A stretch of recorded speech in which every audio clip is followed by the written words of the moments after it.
আসসালামু আলাইকুম প্রিয় দর্শক শ্রোতা, অস্ট্রেলিয়া থেকে প্রকাশিত একমাত্র বাংলা পত্রিকা সুপ্রভাত সিডনি সাপ্তাহিক আয়োজন ফেস টু ফেস লাইভে স্বাগত জানাচ্ছি। আমি নমন মাসুদ। আমরা চেষ্টা করে থাকি বাংলাদেশ এবং বাংলাদেশের বাইরে সমসাময়িক ঘটনাবলী নিয়ে অনুষ্ঠান সাজানোর জন্য। ঠিক এবারও তার ব্যতিক্রমে না গিয়ে আমরা চেষ্টা করব বাংলাদেশের বর্তমান যে রাজনীতি, আপনারা জানেন বিভিন্ন আঙ্গিকে সেটা পরিবর্তিত হচ্ছে, অনেক ধরনের খবর। তো আসলে আমরা চেষ্টা করবো যে বাংলাদেশে কি হচ্ছে, বাংলাদেশের একজন গেস্টকে আমরা ইনক্লুড করার ট্রাই করব। তার আগেই দুঃখ প্রকাশ করে নিচ্ছি যে মাঝখানে আমরা 2-3 সপ্তাহ একটু অফ নিতে হয়েছে। সেটা আমাদের এখানকার কিছু ইলেকশন এবং কিছু কারিগরি সমস্যার কারণে আমরা ইনশাল্লাহ আগামী সপ্তাহ থেকে তথা এই সপ্তাহ থেকে আমরা অনুষ্ঠান আবার কন্টিনিউ করব। তো আমরা মূল আলোচনায় চলে যাই। আপনারা সবাই জানেন যে বাংলাদেশে যে বর্তমান যে রাজনীতি প্রেক্ষাপট আবর্তিত হচ্ছে, তো বাংলাদেশের রাজনীতি নিয়ে কথা বলার জন্য আমরা বাংলাদেশ থেকে আমন্ত্রণ জানিয়েছি একজন স্বনামধন্য অ্যাডভোকেট, বাংলাদেশ সুপ্রিম কোর্টের আইনজীবী অ্যাডভোকেট সোহানা শারমিনকে। আমি সোহানা শারমিনকে অ্যাড করে আমি একটু আপনাদেরকে মূল অনুষ্ঠানে নিয়ে যেতে চাই। দুঃখিত দর্শক শ্রোতা, আমি সোহানা শারমিনকে স্বাগত জানাচ্ছি সুপ্রভাত সিডনির আজকের অনুষ্ঠানে। আসসালামু আলাইকুম, আপনি ভালো আছেন? আসসালামু আলাইকুম। জি ভাইয়া, ভালো আছি। আপনি ভালো আছেন? জি আলহামদুলিল্লাহ। তো সোহানা শারমিন, আপনি জানেন যে বাংলাদেশের যে রাজনীতি, বিশেষ করে এই যে সেই জুলাই আগস্টের বিপ্লবের পরে, হাসিনাকে উৎখাতের পরে বাংলাদেশের রাজনীতি, ডক্টর ইউনূস আসলেন এবং সেখানে ছাত্র সমন্বয়কদের যে ভূমিকা ছিল সরকারের মধ্যে, সেখান থেকে তারা বেরিয়ে এনসিপি নামে যে নাগরিক যে পার্টি গঠন করলেন, সেই আমরা পরোক্ষণে দেখলাম যে এই পার্টি নিয়ে বিতর্কের জন্ম দিচ্ছে। সেখানে সংগঠকরা বা সেখানকার যে সমন্বয়করা রয়েছেন তারা বিভিন্নভাবে সরকারের বাইরে থেকে সরকারকে মোটিভেট করছেন এবং অনেকে বলছেন যে ডিকটেট করেছেন।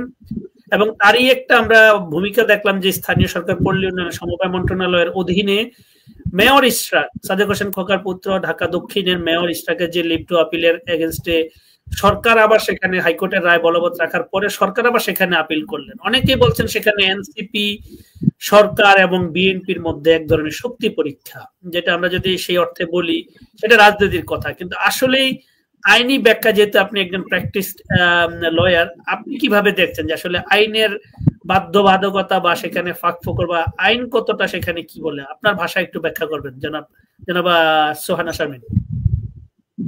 জি ধন্যবাদ নোমান ভাই, আপনি গুরুত্বপূর্ণ একটা বিষয়ে আমাকে কথা বলার সুযোগ দিয়েছেন। প্রথমত আমি পলিটিক্স এর ক্ষেত্রে যে বিষয়টা বলি সেটা হচ্ছে fundamental strength of politics is uncompromising principle and ideologies. এখানে আসলে আপনি যেটাই বলেন না কেন, the strong do what they can and the weak suffer what they must. আমাদের এই ইশরাকের শপথ ইস্যুতে যে বিষয়টা, সেটা হচ্ছে আমি মনে করি ব্যক্তিগতভাবে বা আইনের ক্ষেত্রেও যদি বিশ্লেষণ করা হয়, তাহলে ইসিরই সবচেয়ে বেশি সবচেয়ে বেশি ভূমিকা নেওয়া দরকার ছিল, কিন্তু ওনারা নিতে পারেননি। ইসি কেন নির্বাচনী ট্রাইব্যুনাল বা হাইকোর্টে কন্টেস্ট করলো না? ওরা ইসি যদি নির্বাচনী ট্রাইব্যুনাল বা হাইকোর্টে কন্টেস্ট করতো তাহলে বিষয়টা সুপ্রিম কোর্ট পর্যন্ত আসতো না। নির্বাচন কমিশন কিন্তু সাংবিধানিকভাবে স্বাধীন একটা প্রতিষ্ঠান। নির্বাচন কমিশনকে অন্যান্য মন্ত্রণালয়, সরকারের অন্যান্য বিভাগ সহায়তা করবে সবসময়। কিন্তু ইসি কি করলো, রায় কিংবা শপথ ইস্যুতে যখন তাকে মেয়র ঘোষণা করা হলো আদালতের মাধ্যমে, তখন রায় কিংবা শপথ ইস্যুতে আইন মন্ত্রণালয়ের একটা মতামত চাইলো, যেটা ইসির স্বাধীন একটা সাংবিধানিক প্রতিষ্ঠান হিসেবে ইসি এই বিষয়টা করতে পারে না, কিন্তু সেটা করছে। এবার আপনি একটা গুরুত্বপূর্ণ কথা বলেছেন যে ইশরাকের মামলার ক্ষেত্রে এনসিপি বা আমাদের যে অন্তর্বর্তীকালীন সরকার বলেন, বিএনপি, সবার একটা ক্ষমতা প্রদর্শনের একটা প্রতিযোগিতা হিসেবে এসছে। আসলে ইশরাকের মামলাটা মূলত ইসির জন্য একটা লিটমাস টেস্ট ছিল। কারণ সাংবিধানিক দায়িত্ব পালনে যদি ব্যর্থ হয় ইসি, এটা তো একটা সাংবিধানিক দায়িত্ব ছিল, মেয়রের শপথটা, এই সাংবিধানিক দায়িত্ব পালনে যখন ইসি ব্যর্থ হবে, তখনই কিন্তু জাতীয় নির্বাচন কিভাবে করবে, আপনি 300 আসনের নির্বাচনটা যে পরিচালনা করবেন সেটা কিভাবে করবেন, সে প্রশ্নটা কিন্তু থেকে যাচ্ছে। এবার দেখেন ইসির যে ক্ষমতা, সেটা কিন্তু ইসি প্রমাণ করবে জাতির কাছে যে তারা স্বাধীন, তারা নিরপেক্ষ। আবার আমাদের যে জুলাই এত বড় একটা রেভলিউশনের পরে ইসির ক্ষমতাটাও কিন্তু আমরা যারা জনগণ, আমরা যারা ভোটাধিকার প্রয়োগ করতে চাই, আমরা যারা সাধারণ মানুষ, আমরা কিন্তু খুব বেশি স্বাধীনভাবে দেখতে চাই যে ইসি স্বাধীনভাবে তার দায়িত্বটা পালন করবে।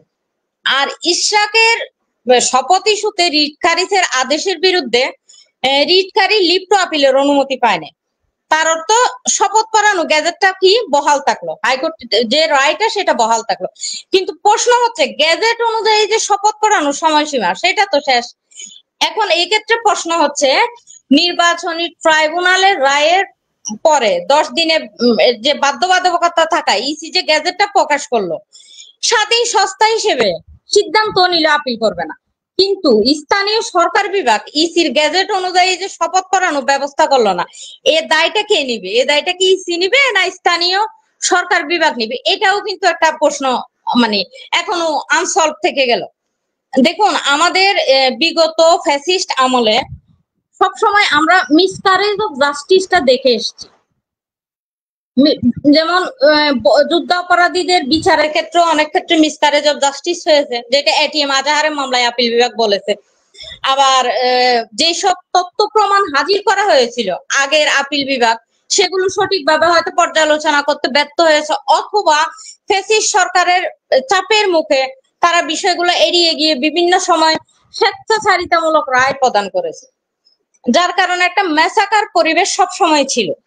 আর এই যে সরকার, এই অন্তর্বর্তীকালীন সরকার কিন্তু বিষয়গুলো নিয়ে কাজ করছে, ঠিক আছে, তবে তাদেরকে সহযোগিতা করাও কিন্তু বাকি রাজনৈতিক দলগুলোর একটা দায়িত্ব। যেহেতু আমরা কিন্তু অন্তর্বর্তীকালীন সরকারটা গঠন করেছি মূলত বিচার, সংস্কার এবং নির্বাচনের জন্য। আমরা একটা ফ্যাসিস্ট সরকারকে হটিয়ে জনগণ কি করলো, একটা অন্তর্বর্তীকালীন সরকার গঠন করলো, একজন নিরপেক্ষ মানুষকে রাষ্ট্রের দায়িত্বটা তুলে দিল। কেন? 3টা জিনিসের জন্য। আমরা বিচারটা করব, আমাদের জুলাই গণহত্যা আমরা সংস্কার করব, তারপর আমরা একটা গ্রহণযোগ্য সবার অংশগ্রহণমূলক একটা নির্বাচন দেব। এই যে অ্যাডভোকেট সোহানা শারমিন, আমি আপনাকে একটু বিনয়ের সহিত থামি আর একটু প্রশ্ন শেষ করে এখানে সম্পূরক আমি আপনাকে সেই সরকারকে সহযোগিতা করার জন্য যে রাজনৈতিক দলের প্রচেষ্টা এবং আমরা সেই দিকে যাচ্ছি একটু পরে, কিন্তু বর্তমানে যে অবস্থা তৈরি হলো যে হাইকোর্ট সেই রায় পুনর্বহাল রাখলো যে ইশরাককে শপথ পড়ানোর বিষয়ে, কিন্তু আমরা এখনো তো সরকার বা স্থানীয় সরকার মন্ত্রণালয় থেকে বা এই প্রশাসন থেকে এই ধরনের কোনো উদ্যোগ দেখছি না। আপনি যেহেতু আইন পেশায় আছেন, আইন কি বলে কতদিনের মধ্যে বা এটার বাধ্যবাধকতা সরকারের কাছে কোন জায়গায় রয়েছে বা সরকার বা সে কিভাবে এটা ফ্রি করেছে? কারণ আমরা দেখছি যে আসলে সরকার অনেকটা গোয়ার্তামি করে এক অনর অবস্থানে রয়েছেন। আসলে এটা আইন কি বলে বা শেষ পর্যন্ত আইনের ভাষা এটার এন্ডিংটা কোথায় হতে পারে? জি ধন্যবাদ। আমি কিন্তু একটু আগেও এই বিষয়টা নিয়ে একটা কথা বলেছি যে নির্বাচনী ট্রাইব্যুনালের রায়ের পরে রায়ে যে 10 দিনে বাধ্যবাধকতা থাকে, ইসি কিন্তু তার গেজেট প্রকাশ করছে, কিন্তু স্বাধীন সংস্থা হিসেবে সে আবার সিদ্ধান্ত নিচ্ছে যে আমি আপিল করব না। কিন্তু স্থানীয় যে সরকার বিভাগ সে কিন্তু ইসির গেজেট অনুযায়ী শপথ পড়ানোর জন্য কোন ধরনের ব্যবস্থা গ্রহণ করলো না। এখন এই দায়টা কার? এই দায়টা কি স্থানীয় সরকার বিভাগের নাকি ইসির? এই বিষয়টা নিয়ে কিন্তু এখন পর্যন্ত আদালত কিংবা রিটকারী যে কোনো রিটকারী পক্ষ কিন্তু বিষয়টা নিয়ে এড়িয়ে যাচ্ছে। দেখুন, ইশরাকের শপথ ঠেকাতে যে রিট করছিল তিনি একজন আইনজীবী ছিলেন, তিনি সংক্ষুব্ধ পক্ষ। আদালত রিটটা খারিজ করলো কেন? কারণ তিনি সংক্ষুব্ধ পক্ষ নন, জনস্বার্থে তার রিট চলতে পারে না। ট্রাইব্যুনালের রায়ের বিরুদ্ধে আপিল করার জন্য একটা ফোরাম আছে, সেই ফোরামে বিবাদী পক্ষকে ইসি অথবা তাপস, ওরা চাইলে কিন্তু আপিল করতে পারতেন, তারা সেটি করেন নাই। ইসি গেজেটও প্রকাশ করছে। এখন তৃতীয় পক্ষ যে আইনজীবী সংক্ষুব্ধ হয়ে এসে রিটটা করলো, সেই রিটটা কিন্তু হাইকোর্ট গ্রহণ করে নাই। তার মানে কি, হাইকোর্টের যে রায়টা ইশরাকের শপথ পাঠ, সে রায়টা কিন্তু আলটিমেটলি বহাল থাকলো। কিন্তু ইশরাকের শপথ ঠেকানো মানে যে রিটটা হয়েছিল, আইনজীবী তাদেরকে সহযোগিতা করেছিল এনসিপি। এই রিটকারী পক্ষের ক্ষেত্রে কিন্তু রিটকারী যারা পক্ষ তারা বলেছিল নির্ধারিত 30 দিনের পর আর্জি সংশোধন করা হয়েছে, কিন্তু আর্জিতে যাদের সাক্ষী করা হয়েছিল তাদের স্বাক্ষর না নিয়ে অন্য কারো সাক্ষ্য নেওয়া হয়েছে। এবার বিচারক বলা হয়েছে বিচারক পদে পদে অনিয়ম ও আইন ঠিক মতো প্রয়োগ করেনি। আর কিন্তু এই যুক্তিগুলোকে সরকার পক্ষ খণ্ডন করেছে বলেছে রিটকারীর উপর যে জনস্বার্থে পিআইএল করছে তার নেপথ্যে ফজলে নূর তাপস ও উপদেষ্টা আসিফ নজরুলের একটা এজেন্ডা ছিল হয়তো। আবার বলেছে স্থানীয় সরকার সিটি কর্পোরেশন আইনের নেচার বিশেষ আইনের মত আরজি সংশোধনের সুযোগ আছে, সাক্ষীদের ক্ষেত্র তাই আরজিতে আপনি সংশোধন করতেই পারেন। তারপর আইন অনুযায়ী বিবাদী পক্ষ রায়ের বিরুদ্ধে আপিল না করায় থার্ড পার্টি যে সে হাইকোর্টে এসে রিট করার কোনো ধরনের সুযোগ নেই, রিটটি অবশ্যই খারিজ করতে হবে। এবং সরকার পক্ষ থেকে একটা উপস্থাপন করা হয়েছিল যে আদালতে সময় নষ্ট করার জন্য রিটকারীর উপর একটা কস্ট ইম্পোজ করা উচিত, যেহেতু রিটকারী তৃতীয় পক্ষ হিসেবে আসছে। রিট করার এখতিয়ার ছিল তো তাপসের অথবা ইসির, ওনারা ছিল বিবাদী পক্ষ, ওনারা কেউই কিন্তু মানে শপথ ঠেকানোর জন্য কোনো ধরনের উদ্যোগ নেয় নাই। স্বাধীন সংস্থা হিসেবে ইচি বলে দিয়েছে যে আমরা আপিল করব না। তার মানে কি শেষ পর্যন্ত দেখা গেল কি স্থানীয় সরকার বিভাগ আর ইসির যে দায়িত্ব, ওনারা দুইজনেই ঠিক মতো নেগোশিয়েট না করে বা বিভিন্ন কারণে বিভিন্ন রাজনৈতিক কারণে, আমার যেটা মনে হয়েছে ইশরাকের শপথ ইস্যুটা আইনের চেয়েও বেশি জটিলতা তৈরি করেছে রাজনৈতিক দলগুলো। ওনারা অথচ একইভাবে কিন্তু চট্টগ্রামের মেয়র তার দায়িত্ব বুঝে নিয়েছে, কিন্তু ইশরাকের বেলায় যেটা হচ্ছে সেটা হচ্ছে একটা রাজনৈতিক কনফ্লিক্ট রাইজ করতেছে বারে বারে, নতুবা এমন তো হওয়ার কথা না। কারণ ইশরাকের শপথ ইস্যুতে যারা বাধা দিয়ে রিট করলো, রিটকারী আইনজীবী পক্ষের লিভ টু আপিলের যে আবেদন সেটা কিন্তু ওরা পায় না, অনুমতি যেহেতু পায় না তার অর্থ কি শপথ করানো গেজেটটাই কিন্তু বহাল থাকলো, কিন্তু গেজেট অনুযায়ী সময়সীমাও শেষ শপথ করানো। এখন ওনারা কোনো উদ্যোগ এখনো নেয় নাই, কিছুই বলে নাই কোনো পক্ষ। এতে আসলে যে বিষয়টা বোঝা যাচ্ছে এটা পরিপূর্ণ একটা পলিটিক্যালি একটা গেম খেলা হচ্ছে। ওই যে আমি আমি একটু বিনয়ের সাথে এখানে যে এন্ডিংটা করতে চাই সেটা হলো যে যেহেতু সময় শেষ হয়ে গেল, এতে করে কি স্থানীয় সরকার আদালত অবমাননা বা আদালতের যে অর্ডার এটাকে কোনোভাবে ভায়োলেশন করলো বা পরবর্তীতে এর জবাবদিহিতার জন্য তাদেরকে মানে আইন আদালতে কি মুখোমুখি হতে হবে, নাকি আসলেই চাইলেই কিছু করা যায়? এই ক্ষেত্রে কিন্তু আমি শুরুতেই বলেছি, এই ক্ষেত্রে কিন্তু এখনো আদালত নিজেও নীরব ছিল যে ইসি গেজেট দিল, স্থানীয় সরকার বিভাগ উদ্যোগ নিল না, এই একটা বিষয় নিয়ে কিন্তু এখন পর্যন্ত আদালত কোনো প্রশ্ন তুলে নাই, আদালত কোনো প্রশ্ন মানে উপস্থাপন করেনি বা আইনজীবী পক্ষেরও কেউ কথাটা বলেনি। পাশাপাশি যে রাজনৈতিক দলগুলো ওনারাও কিন্তু এই বিষয়টা নিয়ে কথা বলছে না, ওনারা বারে ফোর্স করতেছে আমাদেরকে শপথ পাঠ করাতে হবে, কিন্তু শপথ আসলে পাঠ অবশ্যই করানো উচিত ছিল। এবং এটা তো আমি তো বললাম একইভাবে যদি চট্টগ্রামের মেয়র তার পদটা ফেরত পায় তাহলে কেন ইশরাক পাবে না? এবার আবার অনেকেই বলতেছে যে ইশরাক অবৈধ নির্বাচনে কিভাবে মেয়র ঘোষণা করলে তো নির্বাচনটা বৈধ হবে। অবৈধ নির্বাচনে সে অবৈধ নির্বাচন ছিল বলেই তো তাকে আদালতের দ্বারস্থ হতে হয়েছে। নির্বাচনটা যদি সঠিক পর্যায়ে হতো তখনও তো সে জনগণের মেয়রই ছিল, তখন তো সে জনগণের। মুভ করতে চাই যে সোহানা শারমিন অ্যাডভোকেট, আমরা একটু জানতে চাই যে আপনি বললেন যে সমস্ত রাজনৈতিক দলে যে জুলাই আগস্ট বিপ্লবের পরে ডক্টর ইউনূসকে আমাদের মহামান্য যে এখন প্রধান উপদেষ্টা ওনাকে আনা হলো, বাংলাদেশের শাসন ভার দেওয়া হলো এবং সমস্ত রাজনৈতিক দলগুলো বিশেষ করে বিএনপি অনেক বড় রাজনৈতিক দল, বর্তমানে বলা চলে বাংলাদেশের সবচাইতে বড় জনপ্রিয় রাজনৈতিক দল, সেই দলের আমরা দলের ভারপ্রাপ্ত চেয়ারম্যানের কণ্ঠস্বরে শুনলাম যে এই সরকার আমাদের জনগণের সরকার, এই সরকারকে সফল হতে অবশ্যই হতে হবে, না যদি বিফল হয় তাহলে বাংলাদেশের মানুষ হেরে যাবে। এই কথাই তো আমরা দেখলাম সেখানে বিএনপি এবং বাংলাদেশের আপামর জনগণের একটা অকুণ্ঠ সমর্থন ওনার প্রতি জ্ঞাপন করা হলো, কিন্তু পরক্ষণে আমরা আস্তে আস্তে জিনিসটাকে ফেড ওয়ে হতে দেখলাম যে আস্তে আস্তে সরকারের বিভিন্ন অ্যাক্টিভিটিস, বিশেষ করে এনসিপির নেতাদের যে সমন্বয়কদের বিভিন্ন ভূমিকা, যে বিএনপির সাথে কনফ্লিক্ট, সেখানে আবার জামাতেরও বিভিন্ন সময় বিভিন্ন সুর, এখন যে একটা অবস্থান, আমরা এই কয়েকদিন আগে একটা ইলেকশন নিয়ে বিশেষ করে ডিসেম্বরের মধ্যে বিএনপির যে ইলেকশনের চাওয়া, এই সরকার তো গঠিতই হয়েছে যে আসলেই বাংলাদেশের মানুষ যে ৩-৪ বার ইলেকশনে ভোট দিতে পারে না, সে ভোটের অধিকার প্রতিষ্ঠার জন্য আসলে মূল ম্যান্ডেট ছিল সে একটা পরিবেশ তৈরি করে সুন এজ পসিবল ইলেকশন দেওয়া। যদিও তখন ডক্টর ইউনূসকে বলা হয় না যে এত সময়ের মধ্যে, বাট উনি বলেছিল যে যত দ্রুততম সময়ের মধ্যে ইলেকশন দেওয়া যায়, কিন্তু বিএনপির যে চাওয়া ডিসেম্বরের মধ্যে তো বিএনপি যেই সমর্থন ছিল বর্তমানে অনেকটাই সরকারের সাথে একটা দুই মেরুতে একটা অবস্থান তৈরি হয়ে গেল। আপনার কি মনে হতে পারে, শুধু কি ইলেকশনের কারণেই বা ইলেকশনের ডেট, নাকি এর বাইরে অন্য কিছু থাকতে পারে? আপনি যেহেতু ঢাকায় থাকেন, এই ব্যাপারগুলো রাজনৈতিক অঙ্গন, আদালত অঙ্গনে খুব বেশি সোচ্চার এবং আপনাদের আশেপাশে ঘুরপাক খাচ্ছে, আপনি কিভাবে অবলোকন করছেন? জি, ধন্যবাদ। আমি বলতে চাই যে আমরা জুলাই আগস্টের পরে ইউনূসকে একজন নিরপেক্ষ মানুষ হিসেবে রাষ্ট্রের দায়িত্বটা উনাকে দেওয়া হয়েছিল অন্তর্বর্তী সরকারের প্রদান করে তিনটা কারণে: বিচার, সংস্কার, নির্বাচন। এই তিনটা জিনিস মানে পরপর হবে, বিচার হবে, পাশাপাশি সংস্কার চলবে। এই দুটো কাজ শেষ করে একটা গ্রহণযোগ্য নির্বাচন আমাদেরকে দেওয়া হবে। এর মধ্যে বিচারের বিষয়টা মোটামুটি কিছুটা অগ্রগতি আমরা দেখতে পাচ্ছি ট্রাইব্যুনালের মাধ্যমে। এর মধ্যে জুলাইয়ের যে হত্যা, গণহত্যায় 3টা মামলায় শেখ হাসিনা, আসাদুজ্জামান খান কামাল, চৌধুরী আব্দুল্লাহ মামুন সহ 27 জনের তদন্ত শেষ। সামনের মাসে হয়তো আনুষ্ঠানিক বিচারের জন্য ট্রাইব্যুনালে উঠবে।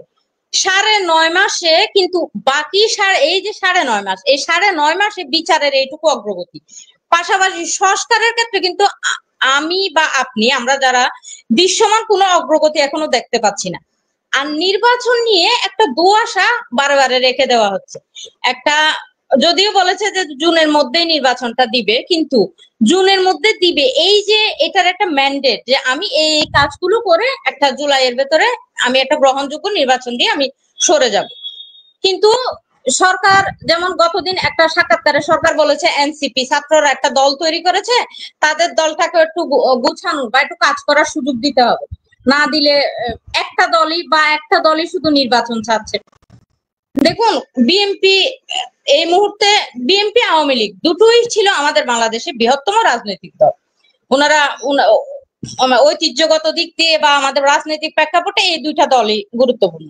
কারণ বিএনপি 17 বছর একটা বিষয় নিয়ে ছিল যে আমরা ভোট দিতে পারছি না বা ভোটের অধিকার পাইনি, দমন নিপীড়ন, তাদের প্রায় 4000 নেতাকর্মী গুম, খুন, হত্যা, এই সবকিছু বিষয়ে সবসময় সোচ্চার ছিল।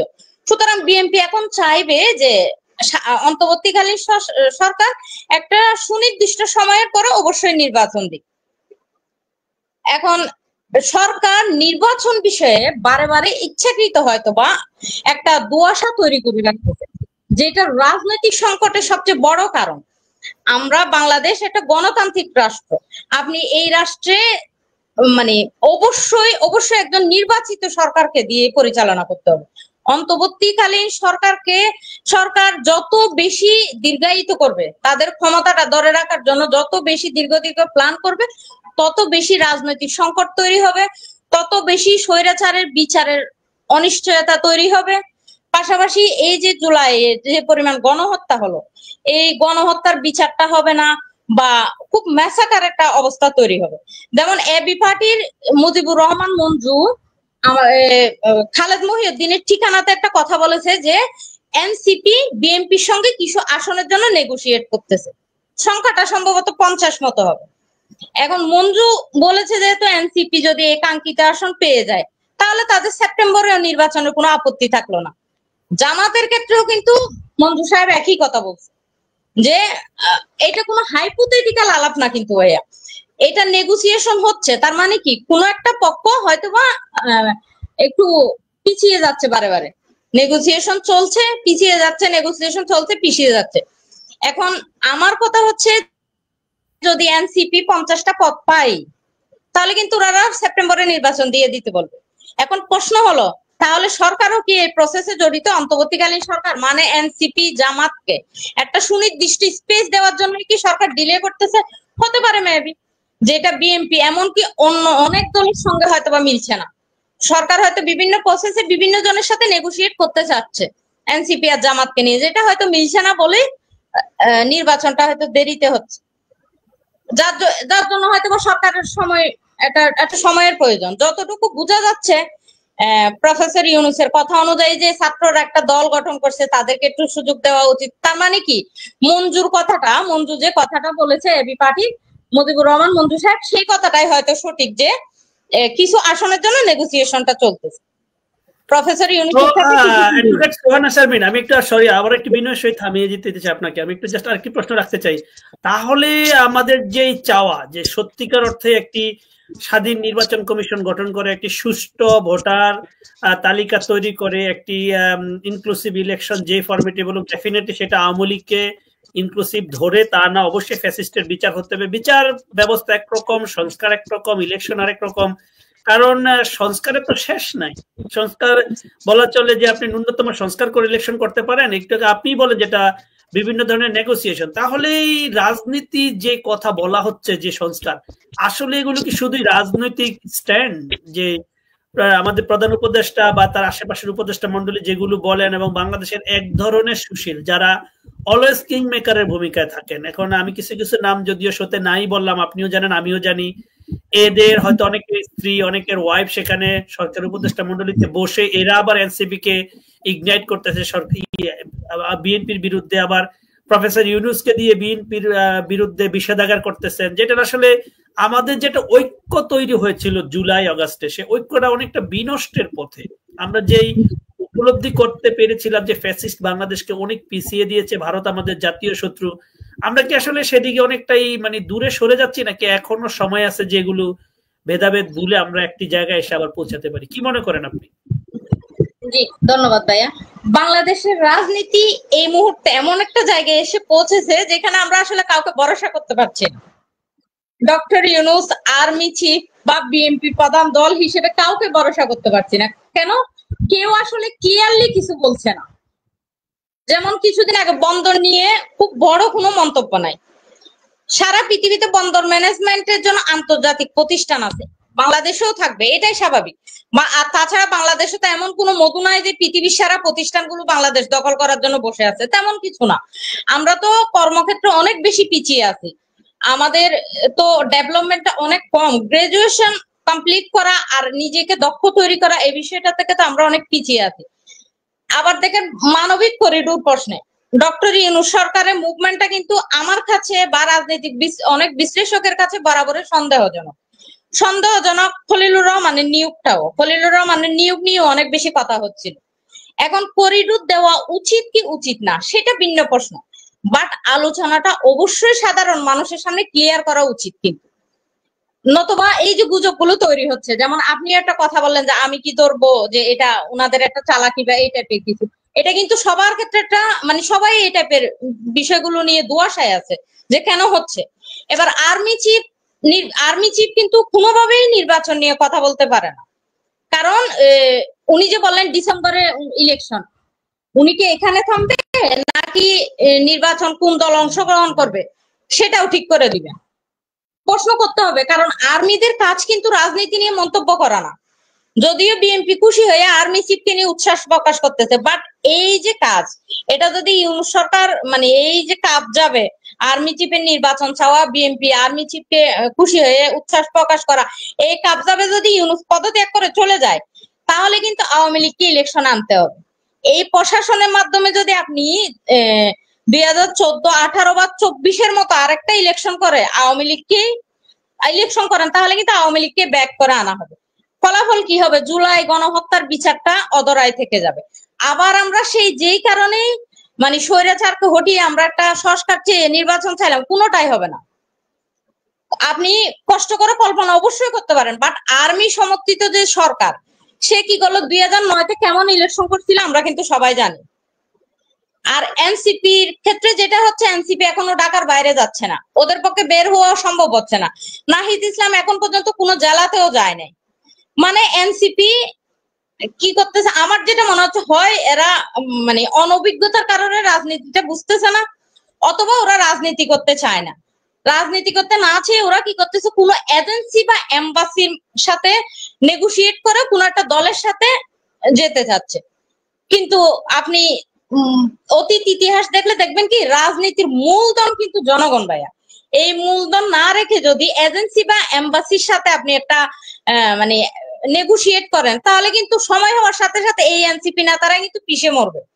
ইউনূস কিন্তু সারা জীবন থাকতেছে না। আর জামাতের ক্ষেত্রে জামাত কি করতেছে দেখেন, জামাত বলতেছে আমি বুঝি না আমাদের বিষয়টাই।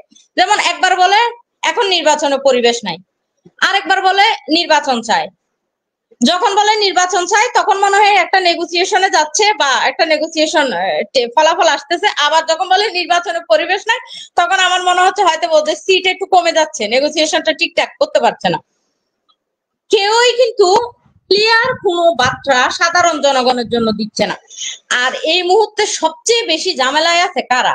যারা আন্দোলনটা করেছে, যারা 17 বছর ধরে এই গুম খুন হত্যা দুর্নীতির বিরুদ্ধে বারে বারে কথা বলে আসছে, তারা কিন্তু সবসময় ঝামেলায় পড়তেছে। আর এটা জুলাই আগস্টে বিপ্লবের পরেই হয়েছে। হতাশা সারা জীবনই থাকবে। এই যেহেতু আমাদের ছোট একটা দেশ, অধিক জনসংখ্যা, এখানে অতিরিক্ত মাত্রায় দুর্নীতি। এই এনসিপি যে উপদেষ্টা ছিল নাহিদ সাহেব, উনার পিএস এর দুর্নীতি নিয়ে বারে বারে আসছে, আসিফের পিএস এর দুর্নীতি নিয়ে বারে বারে আসতেছে। এই সব মিলিয়ে কিন্তু হতাশা অনেক ভাবেই থাকে। আর আমাদের যে ভূরাজনৈতিক কারণে দেশে যে এখন আমেরিকা, ভারত, চীন আর রাশিয়ার যে পাওয়ার স্ট্রাগল শুরু হয়েছে, এখানে মানে সব পক্ষই কারো না কারো হয়ে খেলছে। যেমন বিএনপি বলেন, এনসিপি বলেন, কেউ না কেউ কারো না কারো হয়ে খেলতেছে।